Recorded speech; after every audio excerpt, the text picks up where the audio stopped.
This is how NHL players spend their millions. And we gotta start with Alexander Ovechkin, because he just bought a $4.2 million monster mansion in McLean, Virginia. It's a brand new house featuring 5 bedrooms, 7.5 bathrooms, and a massive 11,000 square feet of space. Of course, he's got the rides to go with it too.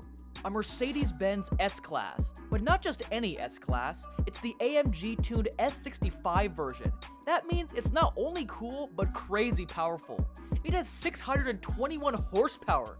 Yeah, it can go from 0 to 100 kilometers an hour in under 4 seconds, which is very fast. Now, this swanky ride cost Ovechkin around 250 grand. But that's not all he's about. He's widely recognized for his philanthropic work, particularly in his native Russia. He supports multiple orphanages, consistently hanging out with the children and making generous donations for their well-being. But unlike Ovechkin, Connor McDavid doesn't have time to worry about no kids. He's all about blowing millions in cash on the fanciest house imaginable. Oh yes, after solidifying his status as the best hockey player in the world, McDavid knew he had to live the high life. So, he rang out the best designers in the Edmonton area and started building his massive 8,000 square foot mansion in 2018. It has things like a personal movie theater, an indoor basketball court, a pool table, a substantial wine cellar, a private gym, and not 1 but 2 saunas. Yeah, McDavid's living large, but at what cost? That'd be roughly $4 million. But hey, even the best hockey player needs a break from the chilly Edmonton weather. So, McDavid and his girlfriend decided to splurge some more on a 7-figure vacation home in the States. Anyway, if you thought McDavid and his girl were a little extra, you're going to be surprised by Austin Matthews' crazy-ass obsession. Austin Matthews, snagged by the Leafs in 2016, is now a top NHL earner at $11.6 million a year, with a net worth of over $60 million at just 26.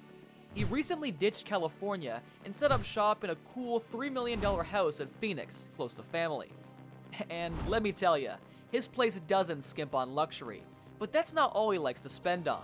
Austin's got this crazy sneaker obsession that drives him to buy more and more kicks everywhere he goes.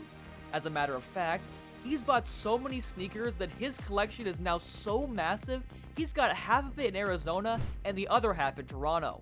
And we're not talking your average sneakers. Some limited editions in his stash are worth several $1,000s. Watches are also his thing, starting with a $20,000 to $40,000 Rolex GMT2 Pepsi edition. And let's not forget the cars.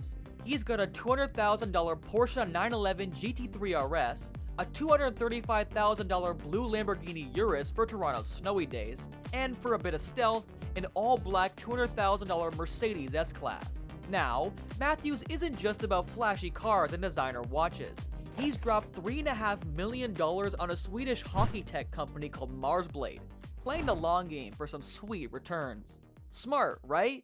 Sidney Crosby would 100% back Matthews cause he's on a similar trajectory himself. Sidney's probably the top earning hockey player of his generation, as he boasts an $80 million 5-year contract and rakes in $5 million yearly from endorsements. Now, he's obviously got the big bucks. The only question is, where's he spending them? Well, Crosby's car collection kicks off with a $200,000 Lamborghini Gallardo, a beast hitting 202 miles per hour. He's also very much in love with his Range Rover Sport. Crosby's also got his head in the real estate game as he owns properties in Pittsburgh and LA, valued at $8 million and $4 million respectively. I've gotta say, Brad Marchand would never even think of making an investment like that, cause he likes to spend, or should I say waste, his millions in the stupidest ways. The thing is, Marchand has a bit of a problem with fines. Known as the Rat, he's been hit with fines left and right for various on-ice incidents, totaling over $1.4 million. From an illegal hit on Sammy Salo to elbowing Marcus Johansson and hitting opponents' heads, Marchand's wallet has taken a serious hit. But fines aren't the only drain on Marchand's funds. One wild night out with Tyler Seguin after winning the Stanley Cup in 2011 saw them drop a jaw-dropping $156,000 at the bar. The boys sure knew how to celebrate, but Marchand's extravagant spending is nothing compared to what other NHL players bought with their money. Take PK Subban for instance, who, after retiring in 2022, decided to enjoy life to the fullest. PK, known for his love of jackets, dropped a whopping $21,000 on a one-of-a-kind jacket. I think most amount I've ever spent on a piece of clothing, I would have to say it was a Saint Laurent jacket. It was a one-of-one.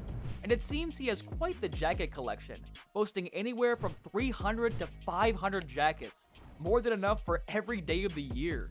Not stopping there, PK's passions for supercars reached new heights when he decided to splurge on the most expensive car ever owned by an NHL player, a brand new 900 horsepower Bugatti Veyron, setting him back a staggering $2.25 million. But at least PK didn't catch the spending bug that cost Patrick Kane millions. So, turns out, after raking in mountains of cash and ruling the hockey world, Patrick Kane found himself dealing with an addiction that drained his million. It all started after his rookie season when Kane, emerging as Chicago's new star, decided he needed a home as impressive as his skills on the ice. Kane dropped a cool $2.06 million on a 2,100 square foot condo on the 33rd floor of the Trump International Tower. He threw in an extra $130,000 to park his Hummer inside the tower. But that was just the warm-up. Kane, getting a little too hooked on real estate, snagged a lakefront mansion in Hamburg, New York in 2012, complete with a basketball court, a massive in-ground swimming pool, and a boat launch, setting him back another $2.6 million. And the spending spree didn't stop there. After forming a tight bond and bagging a few cups with Blackhawks captain Jonathan Toews, Kane decided to be Toews' neighbor. This time, Kane went all out, splurging $6.4 million on a 4-bedroom, 4,700 square foot penthouse in the number 9 Walton. The luxury complex even boasted a massive indoor pool and a virtual driving range. While he's a guy with a love for fancy houses, Henrik Lundqvist is built a bit different. Let's just say he's a bit of a show-off when it comes to cars. Henrik's got a slick-looking Lamborghini Gallardo, and he had to add his own personal touch to it, so he swapped out the emblem on his car and slapped on his own last name. That's honestly so preppy, but whatever. It didn't take him long to decide black was too basic a color for a superstar like him.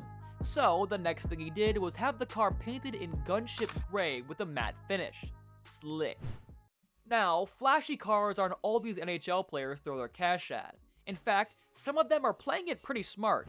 Take Andrei Kopitar for one. He just bought a Jason Homes in Manhattan Beach for $10 million. And guess who his investment partner is? His wife. I've gotta say, he's lucky to have a woman with brains by his sides. These houses are a perfect retreat with breathtaking beach views, spacious bedrooms, and an entrance gate that screams seashore paradise. Oh, and you didn't think he'd actually skip out on a flashy car, right? No sir. Andrei owns a Porsche Cayenne worth $80,000 and is famous as one of the highest paid players in the NHL. In fact, the only player who went and bought a house even better than Andrei's gorgeous beach house is probably Dion Phaneuf. Check out this stunning summer house on Prince Edward Island. It holds a special place in Dion's heart, as it served as the venue for his wedding reception to Canadian actress Alicia Cuthbert. Now that you've seen the jaw-dropping spending habits of NHL players, which player's lifestyle surprised you the most? Let us know in the comments below. And if you enjoyed this video, you know what to do. Go on, hit that subscribe button, and I'll catch you in the next video.